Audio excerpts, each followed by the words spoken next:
Bismillahirrahmanirrahim. Assalamualaikum warahmatullahi wabarakatuh. Kami dari kelompok 4, kami di sini akan menjelaskan tentang beberapa tanaman yang ada di Universitas Islam Negeri Maulana Malik Ibrahim Malang. Sebelumnya, perkenalkan, nama saya Kamelia Nadifa Az-Zahra dengan NIM 210603110045. Di sini saya akan menjelaskan tentang bunga melati Jepang. Nama latinnya adalah Pseudoeratemum reticulatum dan nama lokalnya yaitu melati Jepang. Melati Jepang ini berasal dari hutan terbuka Polinesia dan Melanesia. Bunga melati Jepang ini dapat tumbuh di mana saja. Di dataran rendah, bunga ini dapat tumbuh dengan baik, begitu juga jika ditanam di dataran tinggi. Maka melati Jepang ini dapat tumbuh dengan sempurna di kedua keadaan. Selain itu, bunga melati Jepang juga bermanfaat dalam terapi kesehatan, antara lain untuk mengobati penyakit sesak napas, sakit kepala, demam, dan stres. Di pasaran, minyak bunga melati Jepang ini dijual bebas dalam bentuk konsentrat dan absolut.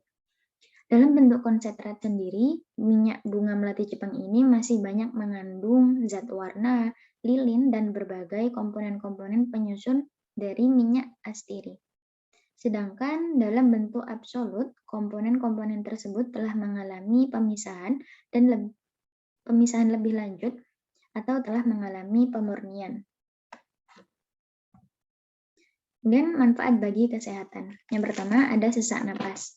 Bunga melati Jepang ini dipercaya juga dapat mengobati sesak napas. Caranya sangat mudah, yaitu pertama, rebus 20 lembar kelopak bunga melati Jepang dengan 3 gelas air. Kemudian tunggu hingga rebusan air mendidih dan hanya tersisa untuk 2 gelas. Kemudian sesudah air rebusan dingin, saring air rebusan bunga melati Jepang tersebut dan minum. Lakukan ini 2 kali sehari, yaitu saat pagi dan sore hari. Kemudian yang kedua ada sakit kepala dan demam. Bunga melati Jepang juga dapat digunakan sebagai obat untuk sakit kepala dan demam. Caranya, pertama, siapkan segenggam bunga melati Jepang yang telah dibersihkan. Kemudian remas-remas bunga melati Jepang dan rendam di dalam air. Kemudian gunakan air bunga melati Jepang ini untuk mengompres di dahi. Bunga melati Jepang tidak termasuk indikator asam basa alami. Sumber referensi yang saya dapatkan dari Saudari Paramita, LR, dan kawan-kawan, tahun 2017 dengan judul Identifikasi Tanaman Obat-obatan sebagai Elemen Lunak Lansekap di Kecamatan Kediri, Kabupaten Tabanan, Provinsi Bali, dalam Jurnal Arsitektur Lansekap, volume 3 nomor 2, Kota Bali, Universitas Udayana.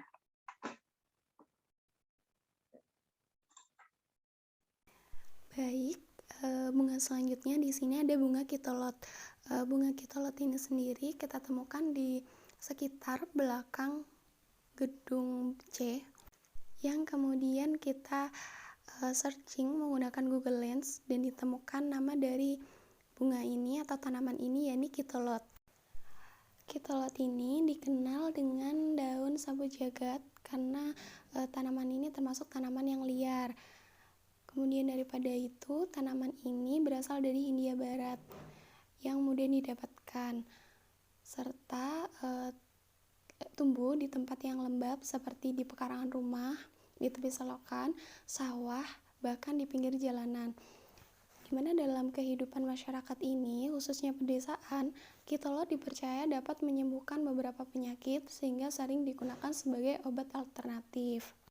Jadi ini merupakan klasifikasi menurut Sirasupomo. Jadi kitolot atau Isotoma longifora ini merupakan kingdom dari Plantae, divisi Spermatophyta, subdivisi Angiospermae, klasik Dicotyledonea, subklasik Sympetalae dengan ordo Campanulaceae, dari famili Campanulaceae dengan genus Isotoma, spesies Isotoma longiflora. Untuk manfaat dari kitolot sendiri ini, yang pertama adalah bisa digunakan sebagai obat mata. Menurut beberapa peneliti seperti Burkili dan Allen, mereka membuktikan bahwa air yang diperoleh dari bagian tanaman kitolot dapat digunakan untuk mencegah dan mengobati iritasi mata.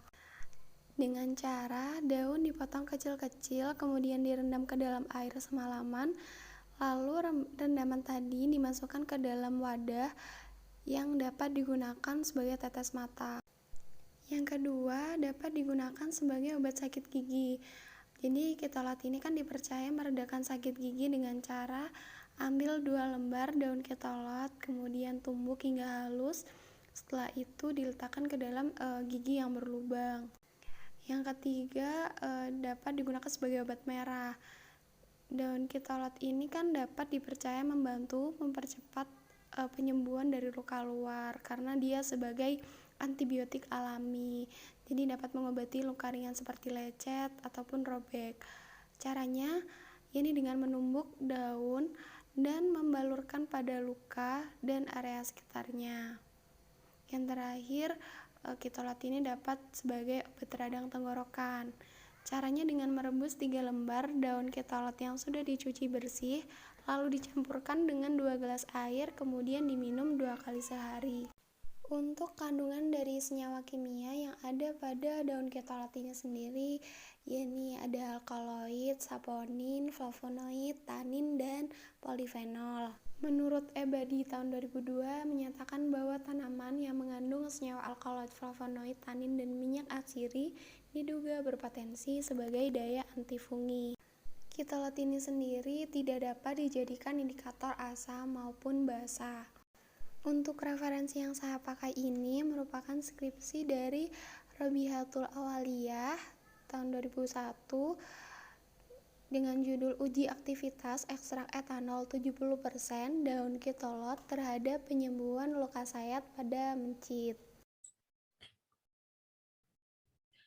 Perkenalkan, nama saya Adinda Dwi Damayanti, NIM 186-345, akan membawakan sebuah video tentang bunga bougainville. Di sini terdapat foto bunga bougainville. Bunga ini diambil dari bunga di sekitar UIN, tepatnya di depan masjid.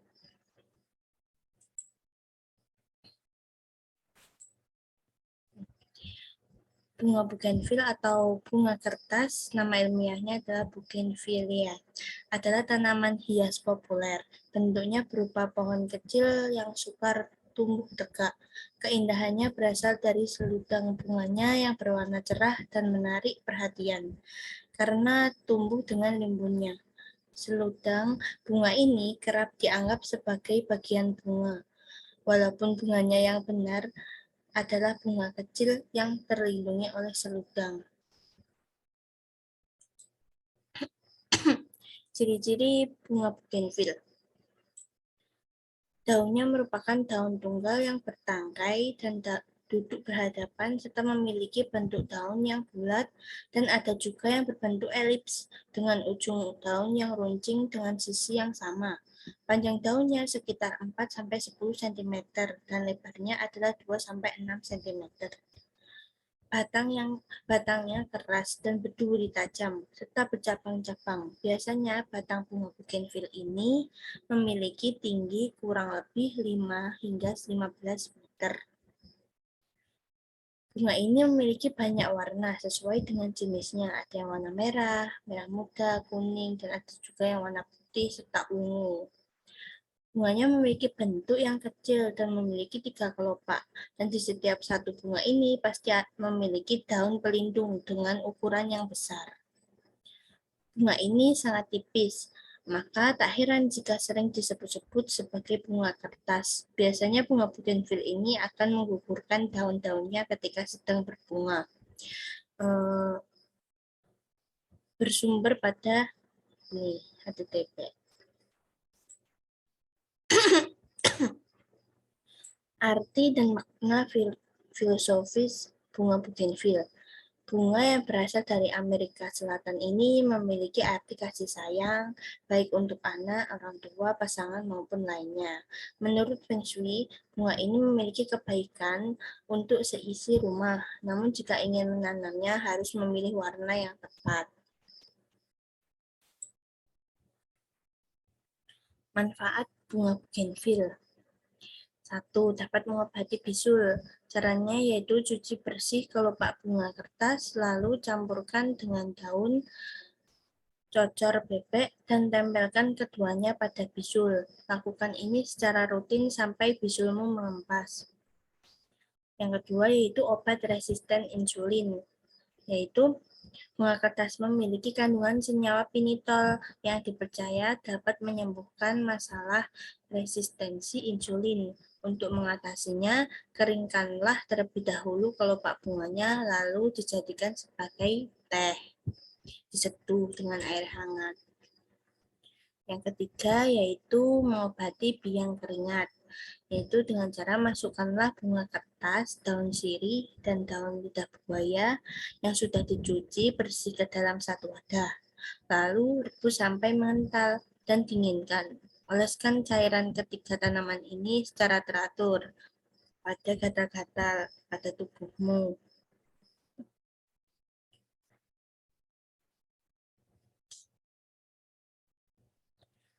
Yang keempat yaitu bunga bougainville dapat mengobati batuk. Manfaat bunga bougainville yaitu mengobati batuk yang parah. Kamu hanya perlu memanfaatkan bagian kulit batang dengan cara dikeringkan terlebih dahulu, lalu tumbuk hingga benar-benar halus dan campurkanlah dengan 1 gelas air matang. Yang kelima, mengobati penyakit hepatitis. Cara pengolahannya cukup gampang. Kamu memerlukan 15 gram batang bunga kertas atau bunga bougainville yang sudah dicuci bersih, lalu rebus dengan 2 buah gelas air sampai tersisa 1 gelas. Jangan lupa saring air rebusan bunga kertas dan minum selagi hangat sebanyak 1 gelas per hari. Yang keenam, mengobati keputihan dan nyeri haid. Saat datang menstruasi, biasanya kebanyakan wanita akan merasa sakit pada bagian perut bawah. Kamu bisa mengobatinya keputihan dan rasa perih nyeri haid itu dengan cara dicuci bersih 9-15 gram dan 1 gelas air. Kemudian saring air rebusan tersebut dan minum sebanyak 1 gelas sehari.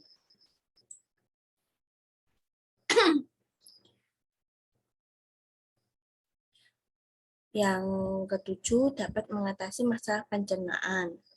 Bunga bougainville juga bisa mengatasi masalah pada pencernaan seperti asam lambung, diare, berkembung, sehingga usus akan kembali tenang.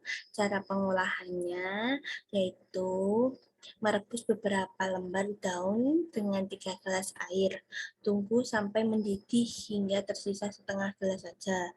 Lalu campurkan dengan madu dan minum sampai habis. Yang ke-8, terlambat haid. Selain mengobati keputihan dan nyeri haid tadi, kamu bisa mengatasi masalah haid yang datang terlambat, yaitu cuci bersih 15 gram bunga kertas, 15 gram temu hitam, dan 90 gram lidah buaya yang sudah dikupas. Kemudian rebus ketiga bahan dengan 1 gelas air dan saring, lalu minum 2 kali sehari sebanyak setengah gelas ya. Yang ke-9 yaitu mengobati kolesterol, yaitu mengkonsumsi teh dari bunga kertas mampu menjaga keseimbangan kolesterol. Oleh karena itu, kamu akan terhindar dari berbagai penyakit seperti resiko diabetes, serangan jantung, tekanan darah tinggi, dan stroke. Yang ke-10, bunga bougainville bisa membersihkan udara, yaitu dengan menanam bunga kertas di halaman rumah tidak akan rugi, sebab tanaman hias yang cantik ini mempunyai efek bagus menyaring udara dengan baik. Kamu juga bisa meningkatkan kualitas udara dan air sehingga bisa menekan polusi akibat udara kotor serta timbal.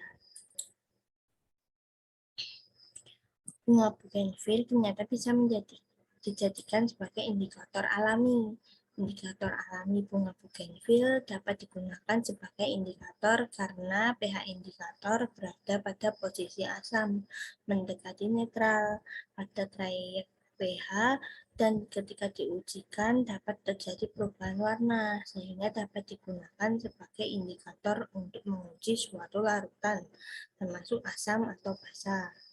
Indikator bunga bugenvil ternyata bisa lebih sesuai digunakan pada larutan yang basal, karena setelah dilihat dari daftar terakhir pH diperoleh selisih pH antara netral ke basal lebih jauh dibandingkan selisih pH netral ke asam. Nilai Ka, indikator yang diperoleh dari hasil eksperimen, menunjukkan bahwa bunga bugenvil merupakan asam lemah karena Ka 1 × 10⁻⁷. Sumbernya http sama dengan _kimia 11 IPA 3 Vincente 2016.blogspot.com _2016-04 uji larutan asam basa menggunakan HTML. Terima kasih atas perhatiannya. Semoga ilmu yang saya sampaikan bermanfaat. Wabillahi taufiq. Semoga dapat menjadi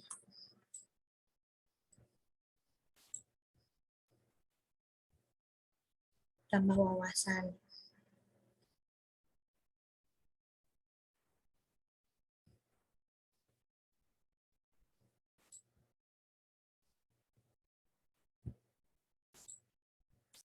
Selanjutnya saya akan mencoba mengidentifikasi salah satu bunga yang ada di kampus UIN juga menggunakan Google Lens atau Google Image.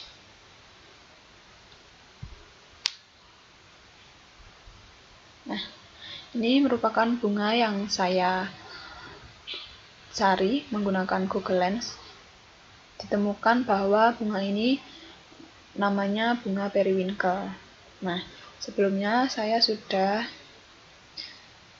mencari beberapa referensi nama Latin, nama daerahnya, nama lokal, serta manfaatnya dari bunga periwinkle ini. Nah, ini merupakan beberapa contoh jenis lain, mungkin warna yang berbeda seperti itu. Kemudian langsung saja kita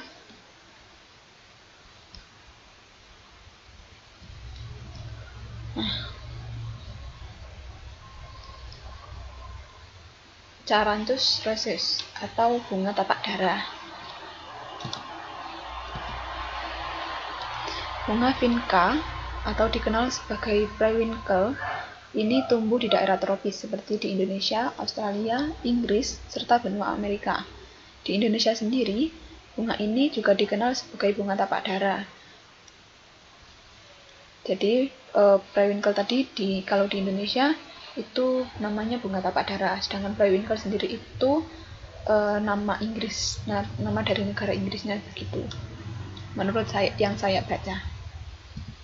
Kemudian ini merupakan klasifikasi tanaman tapak dara menurut Badan POM RI tahun 2008. Tapak dara ini termasuk divisi Plantae, subdivisi Angiospermae, kelas Dicotyledone, bangsa Gentianales, suku Apocynaceae, marga Catharanthus, serta spesies Catharanthus rosés.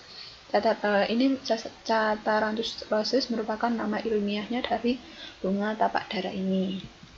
Kemudian berikutnya senyawa dan manfaat.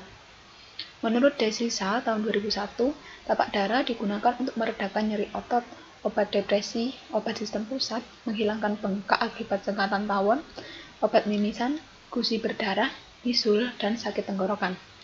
Berbagai macam pemanfaatan tersebut disebabkan oleh metabolit sekunder yang dihasilkan tapak dara, yaitu alkaloid. Selain itu, tapak dara digunakan untuk menghilangkan panas, bahan racun, menghentikan pendarahan, penenang, dan menurunkan tekanan darah manusia. Dalam daun tapak dara ini mengandung 70 lebih jenis alkaloid, di antaranya yaitu vincristin dan vinclastin, di mana kedua jenis alkaloid tersebut merupakan komponen aktif anti kanker yang dapat menghambat sel kanker pada tahap metafase atau mitosis. Kemudian dapat menghambat sintesis purin, DNA, RNA yang terdapat pada sel kanker, sehingga proliferasinya dapat dihambat.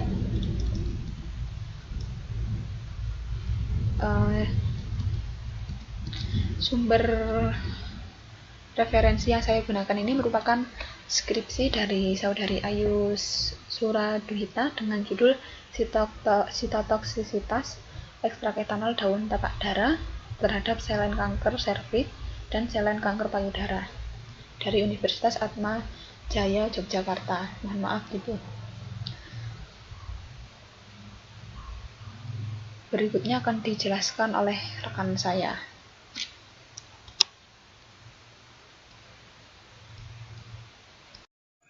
Baik, saya akan melanjutkan untuk menerangkan tentang bunga kencana ungu. Nah, bunga kencana ungu ini bahasa latinnya adalah Ruellia simplex, merupakan salah satu tanaman yang berasal dari familia Acetaceae. Tanaman ini sudah banyak digunakan sebagai tanaman hias di negara-negara tropis seperti Thailand, Amerika. Akan tetapi di Indonesia, bunga ini dianggap sebagai gulma karena tumbuh secara liar, sering dijumpai pada sawah, perkebunan, semak-semak seperti itu. Di Jawa sendiri, bunga kencana ungu ini sering disebut sebagai peletekan karena buah dari bunga ini sering dibuat mainan anak-anak, karena pada buah peletekan ini kan berupa bolong dengan biji yang berwarna hitam. Ketika dimasukkan ke dalam air itu akan meletup. Nah, untuk kegunaannya secara signifikan itu belum seberapa digunakan karena mereka menganggap kalau bunga ini tuh sebagai gulma atau tanaman liar. Kemudian untuk kandungan bunga kencana ungu ini sebenarnya mengandung antosianin atau pigmen sebagai pewarna dan senyawa metabolis sekunder seperti saponin, tanin, flavonoid, alkaloid, dan steroid. Untuk potensi menjadi indikator, bunga kencana ungu ini berpotensi sebagai indikator universal, jadi bisa digunakan sebagai indikator asam maupun basa. Hal itu dibuktikan oleh penelitian yang dilakukan oleh Nur Adawiyah dan kawan-kawannya pada tahun 2017 ketika ekstrak bunga peletekan atau ekstrak Ruellia itu ditambahkan H2SO4 yang awalnya berwarna ungu menjadi merah muda, dan ketika ditambahkan CH3COOH itu menjadi merah muda terang. Kemudian pada ekstrak Ruellia atau peletekan ketika ditambahkan NaOH, yang dimana NaOH ini sebagai basa kuat dari awalnya berwarna ungu menjadi kuning, dan ketika ditambahkan NaHCO3 itu menjadi hijau.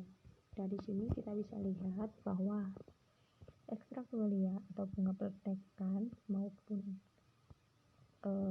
bunga kencana ungu itu bisa digunakan sebagai indikator alami, bisa digunakan sebagai indikator basa maupun asam.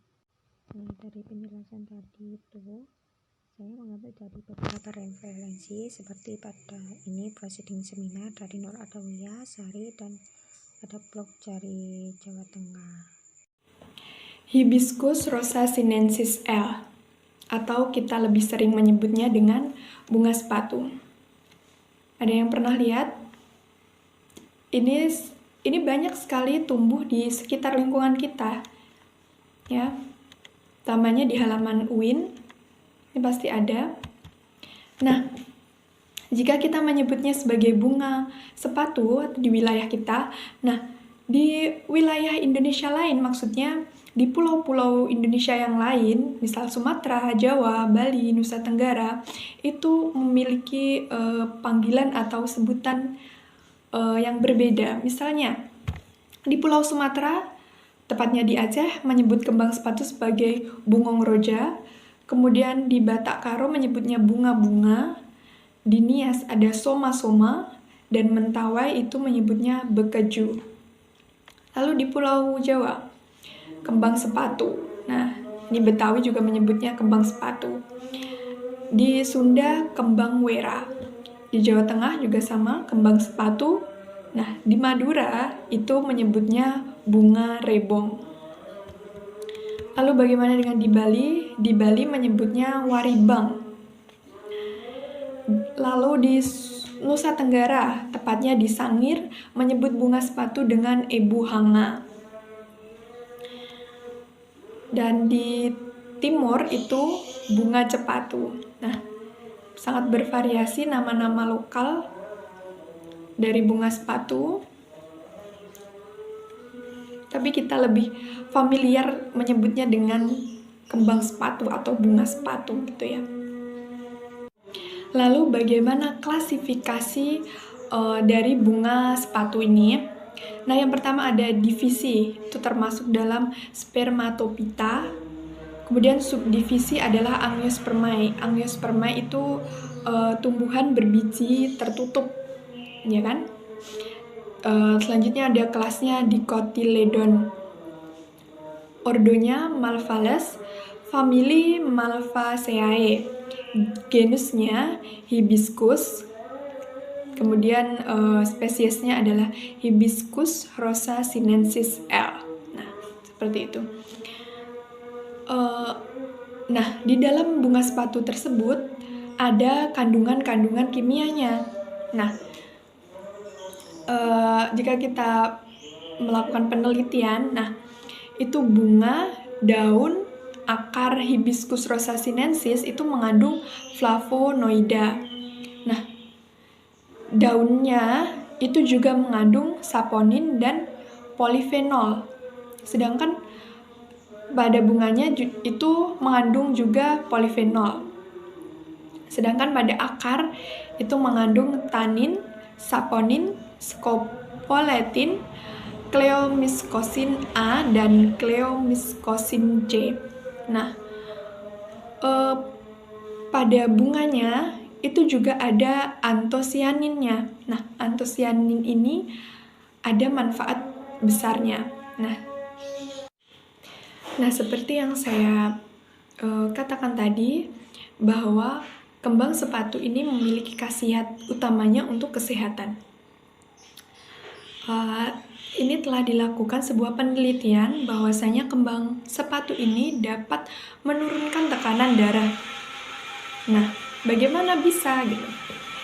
Di dalam kembang sepatu itu memiliki kandungan sifat diuretik. Apa itu diuretik? Diuretik adalah zat yang mampu membantu tubuh untuk menghilangkan kelebihan air. Jadi kayak mengurangi jumlah cairan di dalam pembuluh darah dan juga membantu menurunkan tekanan darah gitu. Nah, ada satu lagi bahwa antosianin yang terkandung di dalamnya dapat memblokir enzim angiotensin converting atau ACE. Nah, kedua senyawa tersebut baik untuk pembuluh darah. Nah, seperti itu sistem kerjanya zat yang terkandung dalam kembang sepatu tadi. Nah, ini bisa dilakukan dengan rebusan dari kembang sepatu. Kembang sepatu direbus, kemudian airnya diminum. Itu bisa dilakukan secara rutin, walaupun sehari hanya 1 kali gitu. Bisa kalian coba di rumah dan bisa rasakan khasiatnya dari konsumsi rebusan kembang sepatu. Lalu bisakah kembang sepatu atau bunga sepatu ini dijadikan sebagai indikator alami asam basa? Jawabannya adalah bisa. Karena tadi sifat atau kandungan kimia dalam bunga sepatu yakni antosianin. Nah, itu yang paling berpengaruh ya.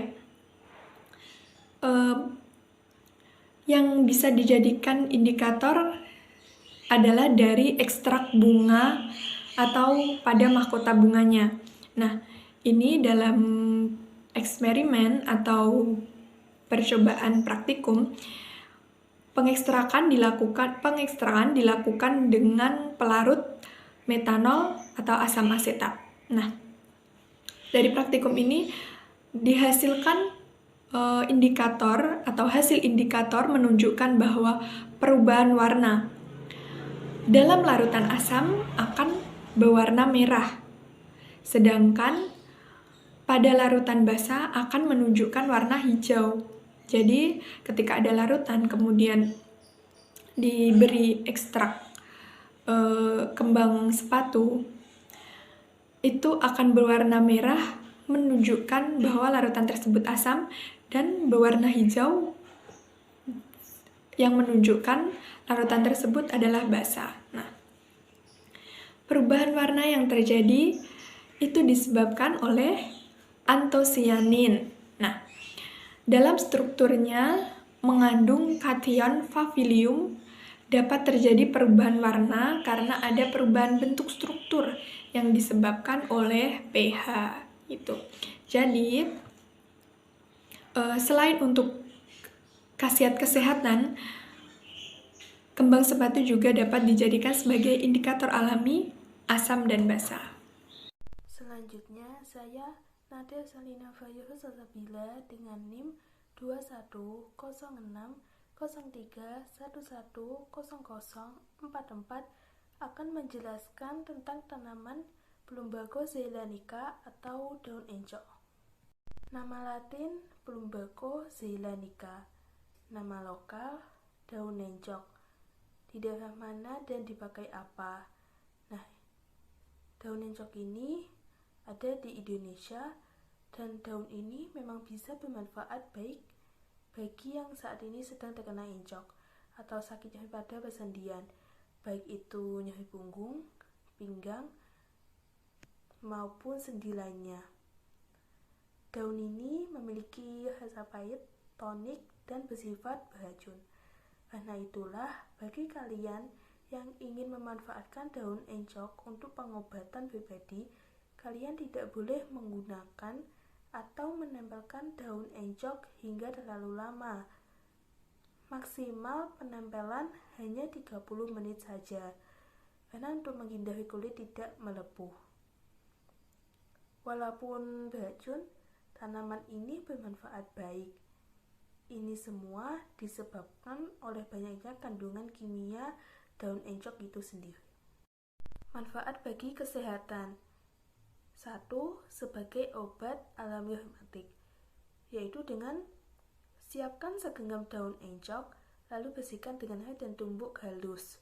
Beri sedikit saja dan gunakanlah ramuan ini untuk menggosok bagian sendi yang sakit. Dan basuh setelah 15-20 menitnya.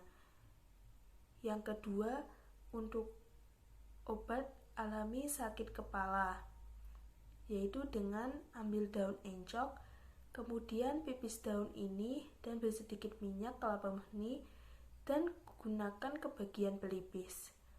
Gunakan maksimal 30 menit dan basuh sampai bersih.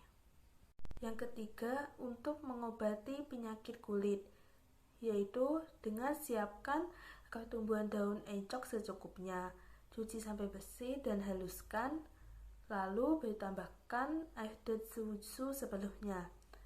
Kemudian oleskan pada bagian penyakit kulit yang Anda punya. Termasuk apa mungkin digunakan sebagai indikator asam basa. Nah, belum ada penelitian mengenai bunga Plumbago zeylanica sebagai indikator asam basa, karena walaupun bunga ini berwarna, syaratnya menjadi indikator asam basa adalah memberikan perubahan warna yang jelas ketika dalam larutan asam maupun larutan basa. Baik, selanjutnya saya akan menjelaskan tentang tanaman bunga soka atau Ixora sp. Ixora sp merupakan tanaman hias yang cukup populer di kalangan hobis tanaman hias. Selain unik, bentuk dan jenisnya pun beragam. Ada yang asli berasal dari dalam negeri yaitu Soka Jawa atau Ixora javanica. Ada pula yang berasal dari luar negeri. Selain macamnya yang beragam, tanaman hias ini juga mempunyai multifungsi. Artinya, tidak hanya untuk tanaman indoor saja, namun juga bisa untuk tanaman outdoor, terutama untuk pembatas pagar, maupun untuk mengisi sudut-sudut rumah. Dengan multifungsi serta didukung penanganan yang relatif mudah, membuatnya dapat disejajarkan dengan tanaman hias lain, seperti mawar, aterium, krisan, dan lainnya. Bahkan dengan perawatan yang teratur, tanaman ini bisa bertahan sampai beberapa tahun. Menurut beberapa sumber, tanaman soka berasal dari daerah Asia tropis. Bahkan disinyalir ada yang menyebutkan berasal dari negara Indonesia. Namun, sejauh ini belum teruji kebenarannya. Yang pasti, dengan ditemukannya jenis bunga soka kuno yaitu Ixora javanica di Pulau Jawa, telah cukup menjadikannya alasan mengapa tanaman tersebut berasal dari negara Indonesia. Selanjutnya, klasifikasi tanaman bunga soka, yaitu ada kingdom, pelantai, divisi Magnoliophyta, kelas Magnoliopsida, ordo Gentianales, famili Rubiaceae, genus Ixora, spesies Ixora acuminate. Beberapa manfaat dari bunga soka diantaranya yaitu yang pertama, kulit dari tanaman soka dapat digunakan sebagai astringit dan penenang rahim atau uterin sedatif. Yang kedua, ada untuk rahim atau uterin, terutama untuk menorhagia karena fibroid rahim dan penyebab lainnya. Yang ketiga, manfaat dari kulit pohon soka yaitu berguna untuk mengobati wasir atau hemoroid, hemoragik, dan disentri hemarogik. Ekstrak dari kulit pohon soka bisa berefek baik untuk kondisi ini. Sedangkan bunga soka yang ditumbuk dan dicampur dengan air berguna untuk mengobati disentri hemarogik. Yang kedua, bisa melancarkan haid dan haid menjadi teratur. Yang kelima, bisa untuk menghilangkan kram petis. Dan yang terakhir, bisa menghilangkan luka pukul atau memar. Tumbuhan bunga soka bisa digunakan sebagai indikator asam basa. Yang dimanfaatkan dari tanaman ini adalah ekstrak dari bunganya. Dari larutan ekstrak yang berwarna coklat bening, akan berubah menjadi merah dalam suasana asam dan berubah warna menjadi hijau pekat dalam suasana basah. Sekian video penjelasan tentang tumbuhan dari kelompok 4. Apabila ada salah kata, kami dari kelompok 4 mohon maaf. Assalamualaikum warahmatullahi wabarakatuh.